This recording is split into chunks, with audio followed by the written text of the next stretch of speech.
नमस्कार मित्रांनो आणि मैत्रिणींनो, पल्लवी मराठी कथा या चॅनलवर आपलं स्वागत आहे. नकळत घडले सारे, भाग 19. मागील भागात. सर, ते जरा नागपूरला जायचं आहे. एक इमर्जन्सी आहे. पिया: ठीक आहे, जा तू. पण अभिला सांगितलं का? अपू: नाही, म्हणजे ते मी सांगणार. पिया अडखळत बोलत होती. तसं अपू काय समजायचं होतं ते समजून गेला आणि मग म्हणाला, ठीक आहे, जा तू, मी बोलेन अभिशी. अपू: ओके. पिया. आणि पियाने फोन ठेवला आणि नागपूरला जायची तयारी करू लागली. आणि काही वेळातच ती नागपूरला जाण्यासाठी निघाली सुद्धा. आता पुढे. पिया नागपूरला निघून गेली आणि अभिला याची जरासुद्धा कल्पना नव्हती. तो मात्र सतत याच विचारात होता की काही करून आज पियाला सॉरी म्हणायचं, झाल्या प्रकाराबद्दल तिची माफी मागायची. म्हणून आज तो लवकरच साईटवर आला आणि तिथे येऊन तो पियाची वाट पाहू लागला. प्रत्येक क्षणाला मनात जुळवाजुळव चालू होती की पियाला काय समजवायचं, कसं समजवायचं. तिला आपल्या आयुष्यातील, आपल्या हृदयातील जागा दाखवायची, ती मिळवून द्यायची. पण पियाचा तर कुठे पत्ताच नव्हता. अभि तिची वाट बघून थकला होता. त्याला ऑफिसमध्ये येऊन 2 तास उलटून गेले होते, पण पियाचा फोन काही लागत नव्हता. त्यामुळे त्याचा धीर अजूनच खचला होता. तो टेन्शनमध्ये इकडून तिकडून फेऱ्या मारत होता. आता खरंच त्याला वाटत होतं की तिने जीवाचा काही बरं वाईट तर केलं नसेल ना. या विचारानेच त्याला धडकी भरली. आता त्याला काय करू आणि काय नको असे झाले होते. शेवटी त्याने तिच्या घरी जाण्याचे ठरवले आणि तो निघणार तेवढ्यात अपू आला आणि त्याला अस्वस्थ पाहून म्हणाला, अरे काय झालं, असा टेन्शनमध्ये का उभा आहेस? अपू: एक प्रॉब्लेम झालाय. पियाचा फोन सकाळपासून लागत नाहीये. अभि: अरे मग ठीक आहे, रेंज नसेल गाडीत. अपू सहजपणे बोलून गेला. गाडीत म्हणजे? अभिने चमकून विचारलं. तसं अपू सतर्क झाला आणि मग शांतपणे अभिकडे पाहून म्हणाला, तुझा फोन लागत नव्हता म्हणून मग तिने मला फोन करून सांगितलं. एक इमर्जन्सी आली म्हणून तिला नागपूरला जावं लागते. काय? मला अभि तुटकपणे म्हणाला आणि खालीच बसला. अपूने असं त्याला गर्भगडीत झालेला बघितलं आणि तो पटकन त्याच्या जवळ गेला. त्याने एक वेळ अभिकडे पाहिलं. त्याचे डोळे पाण्याने भरले होते आणि त्याच्या काळजात एक कळ उठली. आतापर्यंत भल्याभल्यांना गार करणारा अभि असा हताश झालेला पाहून त्याला त्रास झाला. त्याने पटकन आपल्या हाताच्या उंजळीत त्याचा चेहरा घेतला आणि त्याला म्हणाला, काय झालं अभि? टेन्शनमध्ये काय आहेस? तुझ्या आणि पियामध्ये काही प्रॉब्लेम झाला आहे का? अभिने त्याच्याकडे पाहिलं आणि म्हणाला, खूप मोठी चूक झाली माझ्याकडून. नकळत मी पियाला खूप दुखावलं आहे. तिला माझ्यामुळे खूप त्रास झाला आहे आणि आता मी तिला कसं समजावं, माझं मलाच कळत नाही. अभि हुदके देत देत अपूला सांगत होता. अरे पण नक्की असं झालं तरी काय? अपू: तसं अभिने त्याच्याकडे पाहिलं आणि मग पटकन आपली नजर दुसरीकडे वळवली. अपू समजून गेला की जे काही झालं ते सांगण्यासारखं नाही आहे. मग उगाचच त्याला सांगण्यासाठी जबरदस्ती करण्यात काही अर्थ नाही. आणि मग अपू अभिला समजवणीच्या सुरात म्हणाला आणि मग तो देखील तिथेच मांडी घालून बसला. ठीक आहे, काही सांगण्यासारखं नसेल तर नको सांगू. मी सांग म्हणून नाही म्हणणार, पण तू काळजी करू नकोस. सध्या तुमच्या दोघांमध्ये जे काही झालं त्यामुळे ती खूप डिस्टर्ब असेल, म्हणून तुझ्याऐवजी मला सांगून गेली. थोडी नॉर्मल झाली की येईल परत. अपू: आणि नाही आली तर? अभि: नाही, असं नाही होणार. ती येईल परत. मला पूर्णपणे विश्वास आहे. ती नक्की परत येईल. अपू: पण ती आल्यावर मला माफ करेल ना? अभि: हो, नक्की करेल ती तुला माफ, कारण ती तुझ्यावर जीवापाड प्रेम करते आणि प्रेमात शिक्षा वगैरे काही नसते. असतं तर ते फक्त प्रेम, नितांत प्रेम. अपू: मग ती मला न सांगता का गेली? अभिने पुन्हा प्रश्न विचारला आणि त्याच्या या प्रश्नावर अपू खडखडून हसला. अरे तूच म्हणालास की तू तिला खूप दुखावलं आहेस, मग तिला रागवायचाही अधिकार नाही? काही दिवस रागवेल आणि मग परत येईल. तसंही ती तुझ्यापासून दूर नाही राहू शकत. नक्की लवकर तिचा राग शांत होईल ना? आणि ती परत येईल ना? अभि लहान मुलासारखं तोच प्रश्न विचारत होता. हो, येईल ती. आणि नाही आली तर आपण जाऊ तिला आणायला. तसंही दिलवाले दुल्हनिया ले आएंगे. अपू. आणि त्याच्या या वाक्यावर अभि पण हसला. 2 दिवस जाऊ दे, तिला शांत होऊ दे, येईल ती परत. अपू परत म्हणाला. बरं, जाऊ दे ते सगळं. आपल्याला खूप कामं आहेत, ती जरा पाहू आता.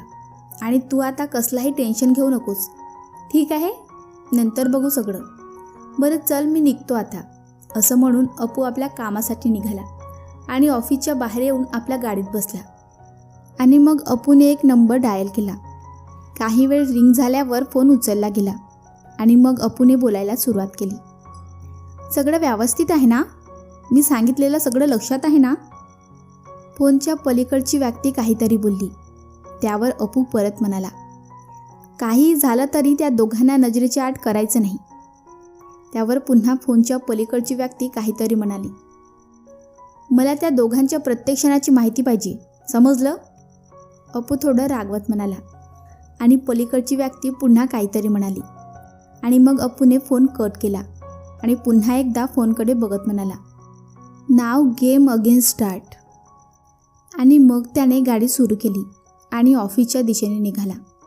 अभि देखील आपल्या कामात गुंतला, पण अजूनही कुठेतरी पियाचे विचार त्याच्या मनात घोळत होते. संध्याकाळी 6च्या सुमारास पिया अनाथाश्रमात आली. थकलेला चेहरा, रडून रडून सुजलेले डोळे आणि मनात आठवणीचं काहूर. आणि त्याबरोबर असंख्य प्रश्न. या व्यतिरिक्त तिच्याकडे सध्या काहीच नव्हतं. ती पायऱ्या चढत असतानाच तिला अनाथाश्रमाची केअरटेकर सूर्यकांत भोसले दिसले. आणि मग पियाने त्यांना हाक मारली, बाबा.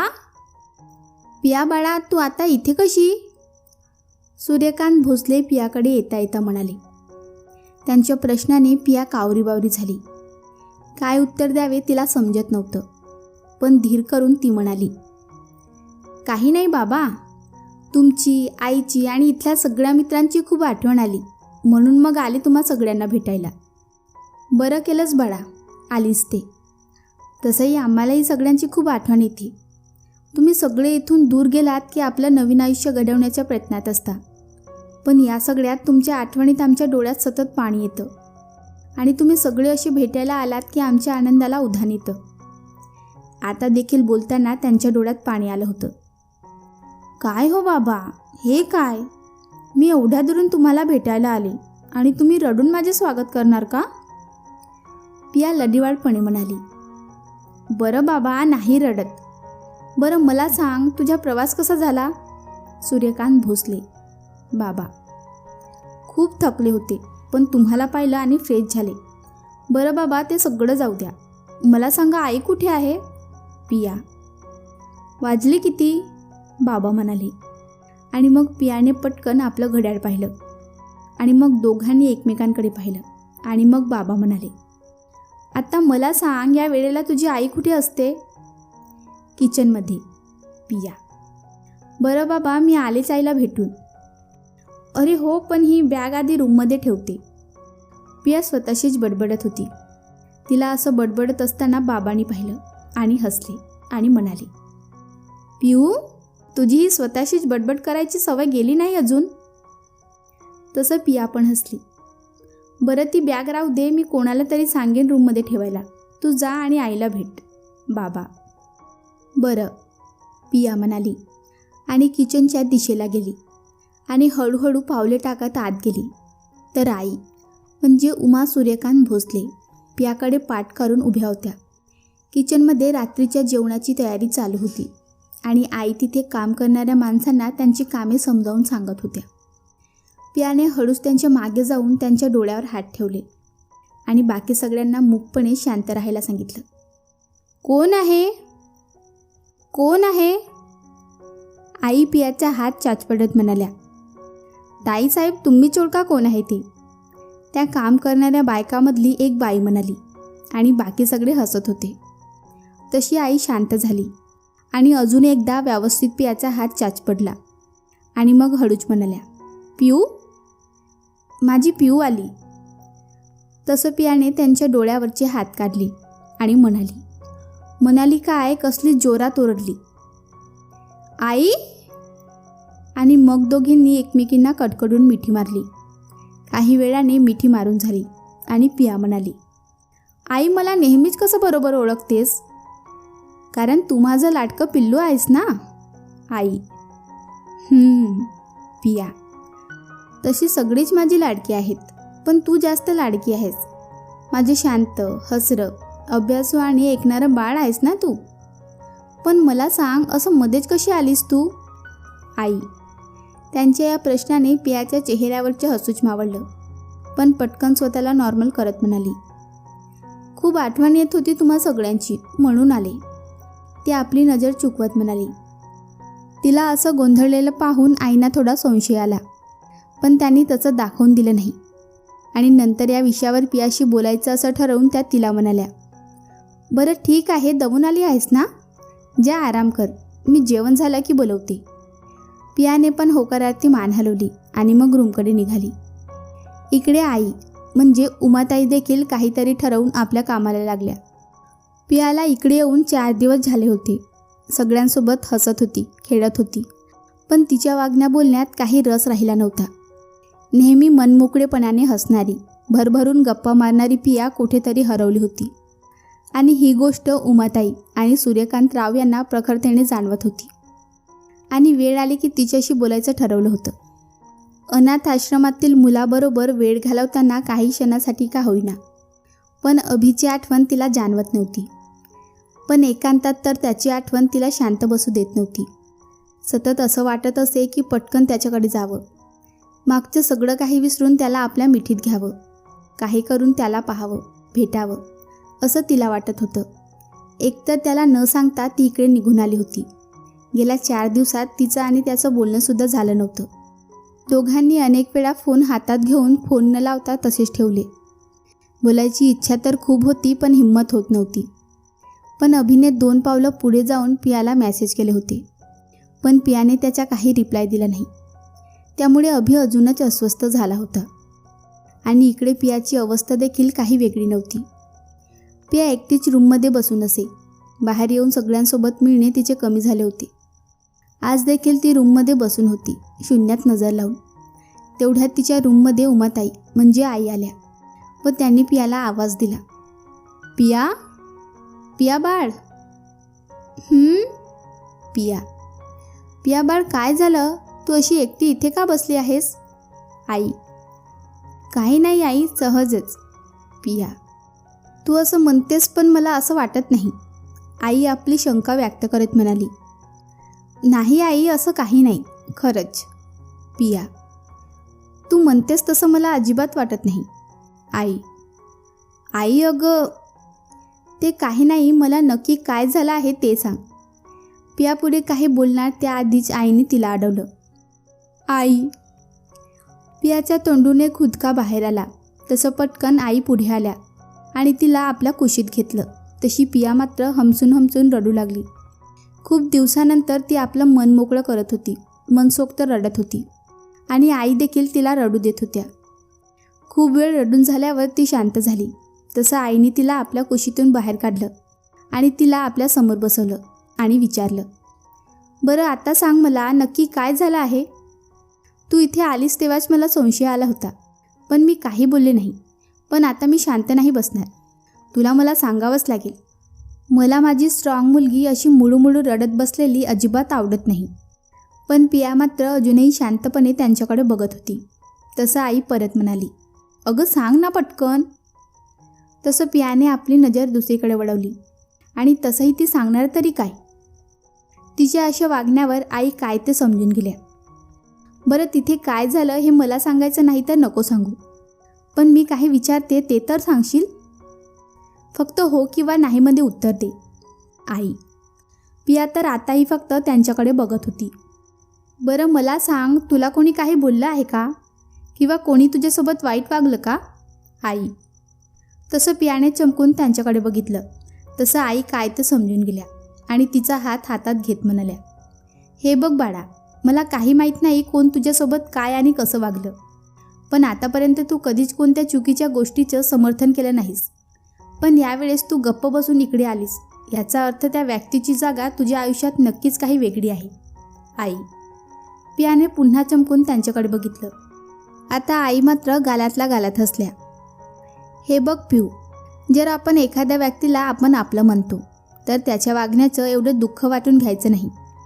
आणि ती व्यक्ती आपल्या नजरेत खरंच चुकीची वागली असेल तर ती अशी का वागली याचा विचार कर. आणि विचार करून उत्तर नसेल मिळत तर त्या व्यक्तीशी बोल. त्या व्यक्तीला तुझ्या मनाची व्यथा सांग. त्याची व्यथा समजून घे. बोलण्याने अनेक प्रश्न सुटतात आणि व्यथेपासून पडून गुंता वाटतो बाळा.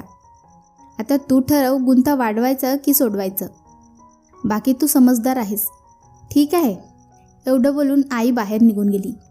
पिया मात्र पुन्हा विचारात हरवली. खरंच आई म्हणते ते बरोबर आहे.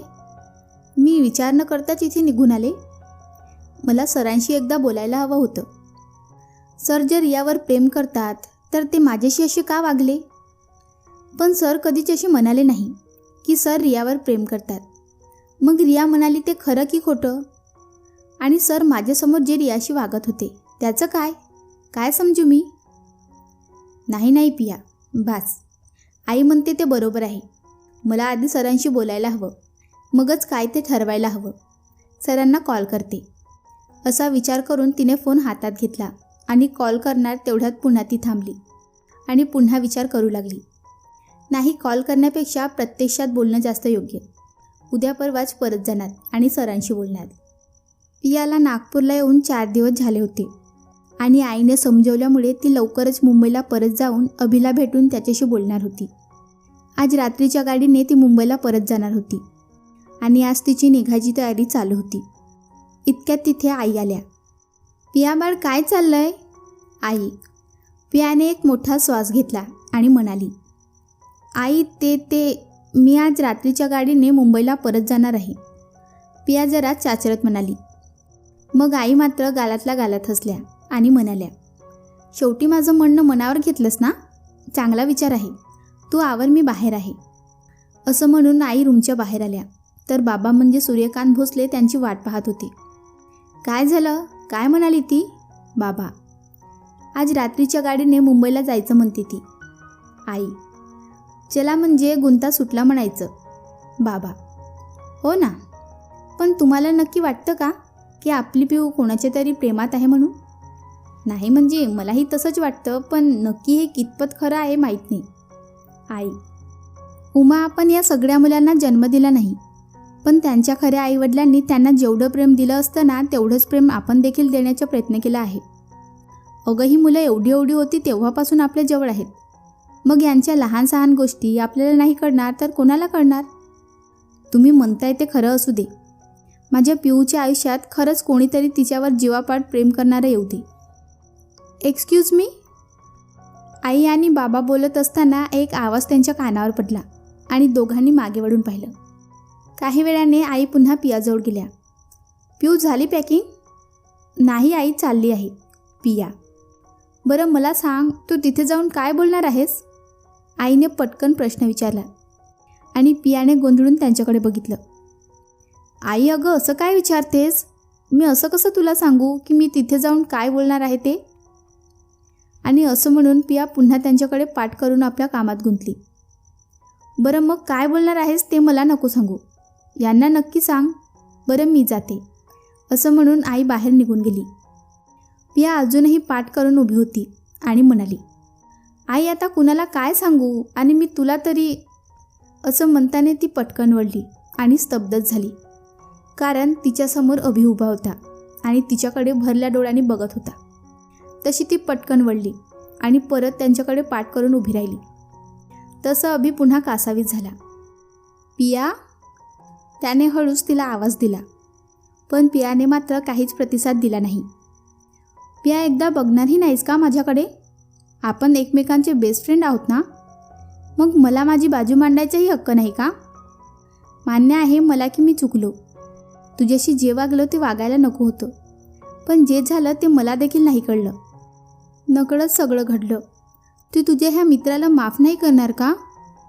अभि बोलत होता, पण बोलताना देखील त्याच्या डोळ्यात अखंड पाणी वाहत होतं. ती अजूनही फक्त ऐकत होती, पण आता अभि देखील शांतच होता. ती काहीतरी बोलेल्याची वाट बघत होता. काही वेळ दोघेही काही बोलले नाही.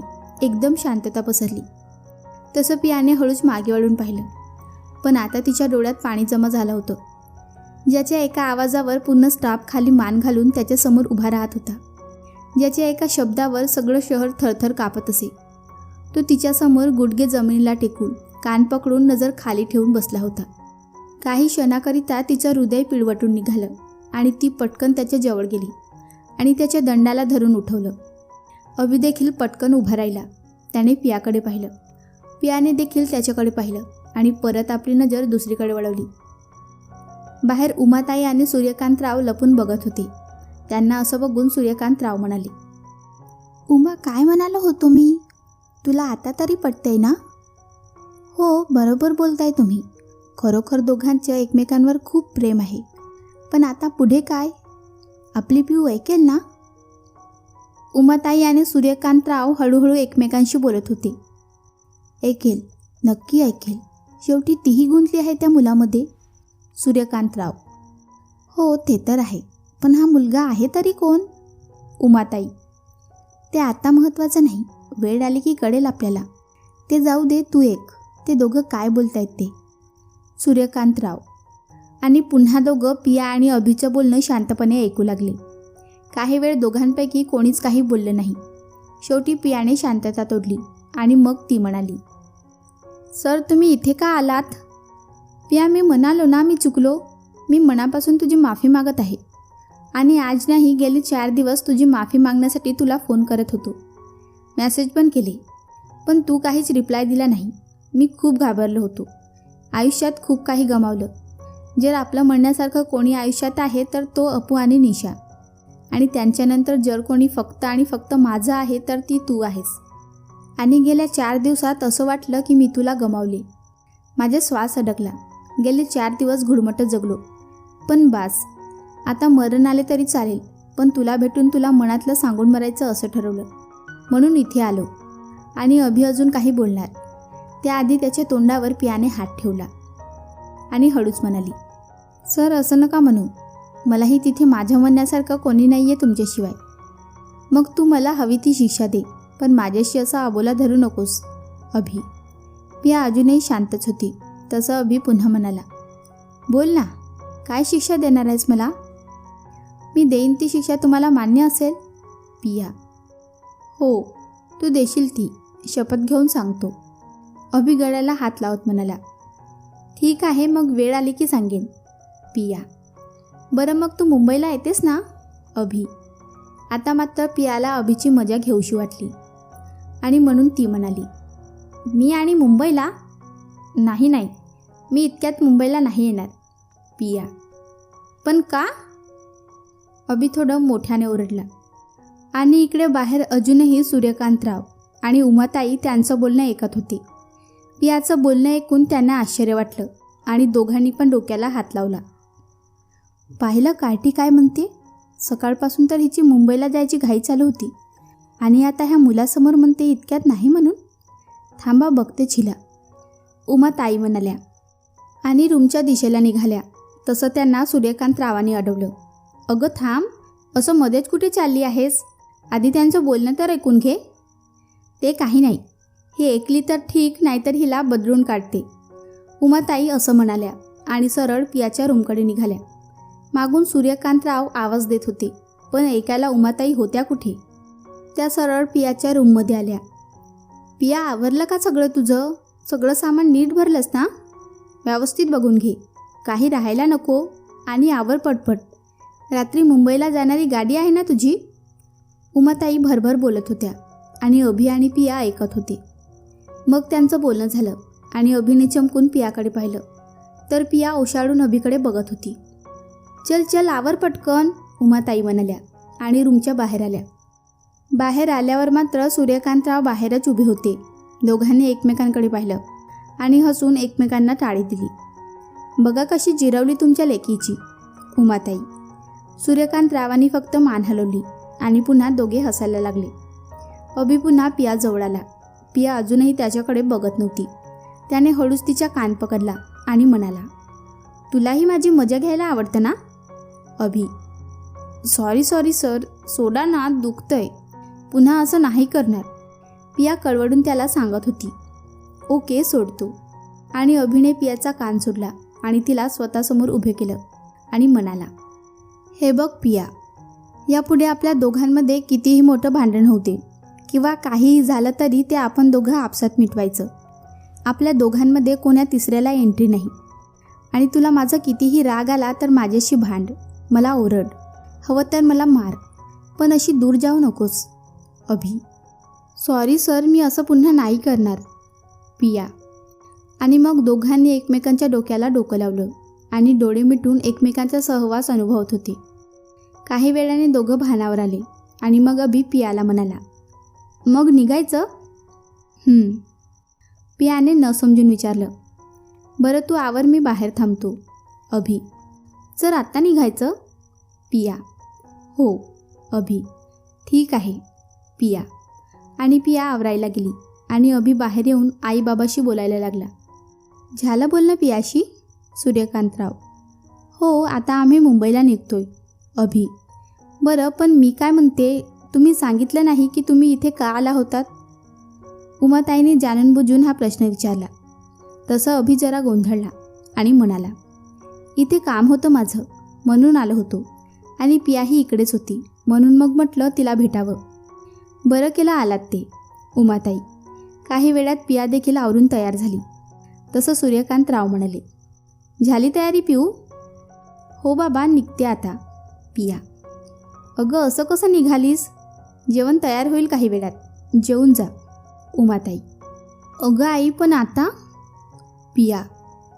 पण नाही बिन नाही, जेवायचं म्हणजे जेवायचं. बाळा तू पण फ्रेश हो आणि जेवून जा. ती बघ तिकडे रूम आहे. उमाताई अभिला म्हणाल्या. ओके आई.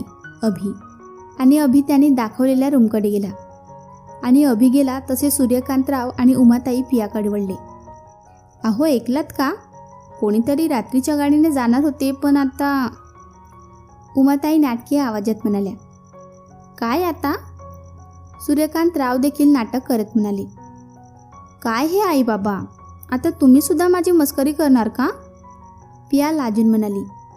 अगं नाही ग, पण तू मुलगा तर म्हणाला की तुला न्यायला किंवा तुला भेटायला नाही तर त्याच्या कामासाठी इथे आला होता. उमाताई. आणि हो, असं आम्ही नाही, हा तो मुलगा म्हणत आहे. सूर्यकांतराव. तसं पिया दोघांकडे केविलवाण्या नजरेने बघत होती. तसे दोघे असले आणि काही वेळ हसून झाल्यावर आई म्हणाल्या, पिऊ बाळ मला सांग, हा मुलगा कोण आहे? हे अभिसर आहेत, माझे बॉस. पिया. बॉस म्हणजे तू ज्या कंपनीत काम करते त्या कंपनीचे मालक? सूर्यकांतराव चाचरत म्हणाले. हो बाबा. पिया थोडा विचार करत म्हणाली. काय? हा मुलगा त्या कंपनीचा मालक आहे आणि तो स्वतः इथे न्यायला आला आहे? उमाताई. आई अगं त्यात आश्चर्य वाटण्यासारखं काही नाही. सर कंपनीचे मालक असले तरी ते सगळ्यांशी खूप प्रेमाने वागतात आणि आमच्यात मैत्रीचं नातं आहे आणि आम्ही एकमेकांचे बेस्ट फ्रेंड आहोत. पिया. फक्त बेस्ट फ्रेंड? सूर्यकांतराव. बाबा.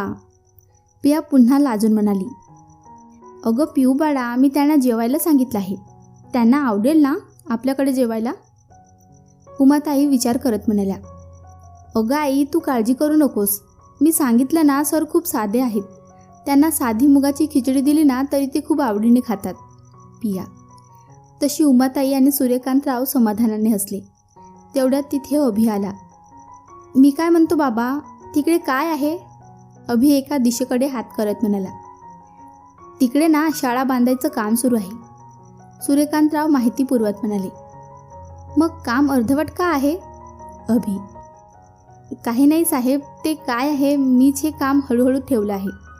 जसं जसं देणगी येते काम करून घेतो. सूर्यकांतराव.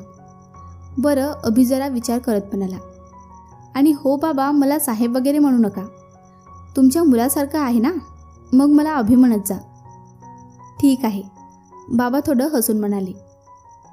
आणि मग पुन्हा दोघं परत आले. तोपर्यंत जेवणाची तयारी झाली होती. मग पिया आणि अभि आश्रमातील इतर मुलांसोबत जेवले. जाताना अभिंनी बाबाच्या हातावर एक मोठ्या रकमेचा चेक दिला आणि त्यांना शाळेचं काम करून घ्यायला सांगितलं. अभि हे सगळं कशासाठी? सूर्यकांतराव चेक पाहत म्हणाले. बाबा तुम्हीच म्हणालात ना की तुम्ही सगळी कामं लोकांनी मनापासून दिलेल्या देणगीमधून करता, मग मीही मनापासून देत आहे. अभि. तशी सगळे समाधानाने हसले आणि मग सगळ्यांचा निरोप घेऊन अभि आणि पिया मुंबईला निघाले. त्यांना जाताना बघून पुन्हा एकदा सूर्यकांतराव उमाताईंना म्हणाले, काय मग आवडला का जावई? न आवडायला काय झालं? पोरीने नशीब काढलं आहे. हिरा मिळाला आहे, हिरा. इकडे अभि आणि पिया मुंबईच्या दिशेने निघाले होते. काही वेळाने पियाच्या लक्षात आलं की गाडी वेगळ्या दिशेला जात आहे. तसं पियाने अभिला विचारलं, सर आपण कुठे निघालो आहोत? हा रस्ता मुंबईला जाणारा नाही, मग आपण कुठे चाललो आहोत?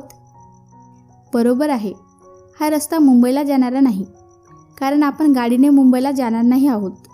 अभि. ओके, पण आपण कसे जाणार आहोत मुंबईला? पियाने थोडं घाबरून विचारलं. चॉपरने. अभि. काय? पिया जवळजवळ ओरडली. हो का? तुला भीती वाटते का चॉपरमध्ये बसायची? अभि. नाही, मला कशाला भीती वाटेल? पिया जरा अडखळत म्हणाली. तसं अभि तोंड फिरवून हसायला लागला. पियाने त्याच्याकडे निरखून बघितलं आणि मग अभिचं हसणं तिच्या लक्षात आलं आणि मग ती चिडून म्हणाली, सर तुम्ही माझ्यावर हसताय? नाही, मी कुठे हसतोय? अभि स्वतःचं हसू कंट्रोल करत म्हणाला. सर तुम्ही माझ्यावर हसताय आणि वर नाही म्हणून खोटंसुद्धा बोलताय, ज्या मला नाही बोलायचे तुमच्यासोबत. आणि मग पिया तोंड फिरवून गाल फुगवून बसली. मग मात्र अभिने आपलं हसू कंट्रोल केलं आणि मग तिला मनवायला लागला, पिया, ए पिया, सॉरी. अभि. पिया मात्र ऐकत नव्हती. शेवटी अभि तिच्या जवळ सरकला आणि अभि पुन्हा तिला हाक मारू लागला, पिया, ए पिऊ, सॉरी ना, मला तुला दुखवायचं नव्हतं. बस मी तुझी फक्त मस्करी केली, पण आता नाही, ओके? आणि काळजी करू नकोस, चॉपरमध्ये तू एकटी नसणार, मी सुद्धा असणार, मग तुला घाबरायची काय गरज, हो ना? तसं पियाने अभिकडे पाहिलं आणि कसनूस हसून म्हणाली, पण मी पहिल्यांदाच बसणार आहे. मी आहे ना. अभि पियाचा हात हातात घेत तिच्या डोळ्यात बघत म्हणाला आणि त्याच्या डोळ्यात तिला आपुलकी, विश्वास दिसत होता. तसं पियाचं मन शांत झालं. काही वेळाने ते एका मोठ्या बिल्डिंगजवळ आले. पियाला तर काही कळतच नव्हतं. ती फक्त अभिसोबत चालण्याचं काम करत होती. अधेमध्ये अभि कोणतरी लोकांना भेटत होता, काहीतरी बोलत होता, पण तिला कशाचा अर्थ लागत नव्हता. मग अभि तिला घेऊन बिल्डिंगच्या गच्चीवर आला. खूप अवाढव्य गच्ची होती आणि तिथेच तिला चॉपर दिसलं. तिच्यासाठी हे सगळं नवीन आणि अनपेक्षित होतं. अभि सरळ चालत चॉपरच्या दिशेला गेला. पिया मात्र त्याच जागी उभी राहून अवाक होऊन सगळं पाहत होती. अभि पुढे गेला आणि चॉपरमध्ये बसण्याकरिता एक पाऊल पुढे ठेवलं आणि मागे वळून पियाकडे पाहिलं तर ती अजूनही तिथेच उभी होती. तसं त्याने पियाला आवाज दिला, पिया, ए पिया. तशी पिया भानावर आली. तिने एवढंच केलं आणि अभिकडे पाहू लागली. तर अभि तिच्याकडे हात करत तिला नजरेने बोलवत होता. तसं ती धीर करून हळूहळू तिथे जाऊ लागली आणि तिथे पोहोचताच अभिच्या हातात हात देण्याकरिता हात पुढे केला आणि घाबरून पुन्हा मागे घेतला. तसं अभि पुन्हा म्हणाला, पिया मी आहे ना, घाबरू नकोस, ये. तिने मग हळूच त्याच्या हातात हात दिला आणि मग दोघे चॉपरमध्ये बसले. काही क्षणात चॉपर सुरू झालं. तशी पिया आवाजाला घाबरून अभिच्या जवळ सरकली. अभिने देखील तिला आपल्या मिठीत घेतलं. हळूहळू चॉपर वर उडू लागलं. तसं पियाने घाबरून डोळे मिटले. अभि मात्र तिच्या घाबरलेल्या चेहऱ्याकडे बघून मंद मंद हसत होता. घाबरलेल्या अवस्थेत देखील ती खूप सुंदर दिसत होती. अभिची तर नजर हटत नव्हती तिच्यावरून. आणि हळूच अभिकडे पाहिलं तर तो तिला इशाऱ्याने बाहेर बघायला सांगत होता. आणि मग पियाने देखील हळूच बाहेर बघितलं आणि बघतच राहिली, कारण वरून सगळेच नजारे खूप वेगळे आणि छान दिसत होते. छोटी छोटी घरे, इमारती, नागमोडी वळण घेणारे रस्ते, हे सगळं पाहून तिच्या चेहऱ्यावर एक गोड स्माईल आली. मग मात्र तिच्या मनातली भीती कुठच्या कुठे पडून गेली आणि मग अभिसोबत हसत खेळत तिचा प्रवास सुरू झाला. आणि ते दोघं मुंबईला कधी पोचलं हे त्यांना देखील कळलं नाही. पियाला मग अभिने घरी सोडलं आणि हसून तिचा निरोप घेतला आणि मग तो देखील त्याच्या घरी आला. आणि घरी आल्यावर त्याने पहिल्यांदा अपूला फोन करून तो पियाला घेऊन आल्याचे सांगितलं. हे ऐकून अपू पण खूप खुश झाला आणि त्या रात्रीच अपूचा फोन वाजला. तसं त्याने फोनकडे पाहिलं आणि त्याच्या चेहऱ्यावर टेन्शन पसरलं आणि मग मनात नसताना त्याने फोन उचलला. मी तुला किती वेळा सांगितलं आहे मला फोन करायचा नाही, गरज पडली तर मी फोन करेन म्हणून. अपू समोरच्या माणसावर खेकसला. सॉरी सर, आज वेळ तशी आली म्हणून फोन करावा लागला. फोन पलीकडची व्यक्ती. म्हणजे? अपूने न समजून विचारलं. मासा गळाला लागला आहे, किनाऱ्यावर आणायचा आहे. ती व्यक्ती. काय म्हणतोय? कुठे आणि कसा? अपू. ते महत्त्वाचं नाही आहे सध्या तरी, पण मी ठरवलं आहे त्याला मुंबईला घेऊन यायचं आणि तिथेच त्याचा गेम करायचा. ती व्यक्ती. तू काय बोलतोयस? तुला तरी कळते का? हे सगळं जर तुमच्या बॉसला कळलं ना. अपू पुढे काही बोलणार त्याआधीच ती व्यक्ती म्हणाली. बॉसला कळेल तेव्हा कळेल, मरणापेक्षा मोठी शिक्षा तर नाही ना होणार. पण आता जर आम्ही शांत बसलो ना तर कदाचित आम्ही स्वतःला तोंड दाखवायचं लायकीचे राहणार नाहीत. त्यामुळे आम्ही तेच करणार जे आम्ही ठरवलं. तुम्ही सगळं ठरवूनच बसला आहात तर आता मी तरी काय बोलू. पण जे काही करणार आहात ते सांभाळून करा. अपू. त्याच्यासाठीच तुम्हाला फोन केला आहे. तुमची मदत हवी आहे आम्हाला. ती व्यक्ती. कसली मदत? अपू. आम्ही तिथे येणार तेव्हा आम्हाला आमचं मैदान मोकळं हवं. ती व्यक्ती. ठीक आहे, प्रयत्न करतो, नक्की सांगत नाही. अपू. तुमचे प्रयत्न आम्हाला माहीत आहेत. ती व्यक्ती हसत म्हणाली. तसं अपूच्या चेहऱ्यावर देखील स्माईल आली. ठीक आहे, बरं पुन्हा एकदा सांगतो, जे कराल ते सांभाळून करा. अपू. घाबरू नका, आम्ही जे करू ते सांभाळूनच करू. तुम्ही फक्त मैदान मोकळं करा. ती व्यक्ती. ठीक आहे, फोन ठेवतो. अपू. Okay sir. ती व्यक्ती. आणि मग दोघांचं बोलणं संपलं. मग अपू विचारात पडला, आता मैदान मोकळं कसं करायचं. आणि हाच विचार करता करता रात्री उशिरा केव्हा तरी त्याला झोप लागली. कोण आहे आता ही नवीन व्यक्ती? त्याच्या अपूशी काय संबंध? आणि नक्की कोणता मासा? आणि मैदान मोकळे कशासाठी? असे एक ना अनेक प्रश्न तुम्हालाही पडले असतील ना. मलाही आहेत. बघू आता कधी या प्रश्नाची उत्तरे मिळणार आहेत. बरं, अभि आणि पिया आता पुन्हा एकत्र आले आहेत. त्यांच्यामधले रुसवे फुगे मिटले आहेत. सगळं कसं हॅपी आहे ना. आता खुश आहात ना तुम्ही? मी पण खूप खुश आहे. चला तर मग लवकर छान कमेंट करा, मी वाट पाहते. तर मित्रांनो आणि मैत्रिणींनो, तुम्हाला आजचा भाग कसा वाटला कमेंट करून सांगा. व्हिडिओला लाईक करा आणि चॅनलला सबस्क्राईब करून बाजूची घंटी ऑलवर सेट करायला विसरू नका. भेटूया पुढच्या भागात. धन्यवाद.